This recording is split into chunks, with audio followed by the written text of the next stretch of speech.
ایک گاؤں میں زاہد نام کا ایک آدمی رہتا تھا۔ وہ ہر وقت یہ سوچتا تھا کہ جو تقدیر میں لکھا ہے وہی ہوگا۔ اس وجہ سے وہ نہ کوئی کام کرتا نہ کوئی محنت، بس ہر وقت دعا کرتا اور اللہ سے امید رکھتا کہ بنا کچھ کیے اسے سب مل جائے۔ ایک دن اس کا گزر ایک پرانی مسجد سے ہوا۔ مسجد کے ایک کونے میں ایک بزرگ بابا بیٹھے تھے۔ زاہد نے ان سے پوچھا، بابا، کیا محنت ضروری ہے؟ اگر اللہ چاہیں گے تو بنا کوشش کے بھی سب کچھ مل سکتا ہے نا؟ بابا مسکرائے اور ایک پتھر اٹھا کر زاہد کو دیا۔ بیٹا، اس پتھر کو رکھ لو، یہ ایک دن سونا بن سکتا ہے۔ زاہد بہت خوش ہوا۔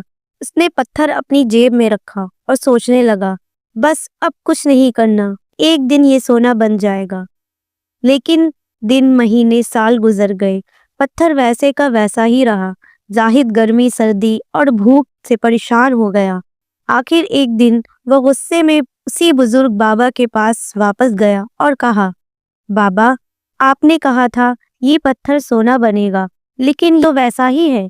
بابا مسکرائے اور بولے، بیٹا، یہ پتھر تبھی سونا بنتا اگر تو اسے گھس کر استعمال کرتا۔ جیسے محنت سے لوہا تیز ہوتا ہے، ویسے ہی انسان بھی اپنی محنت سے ترقی کرتا ہے۔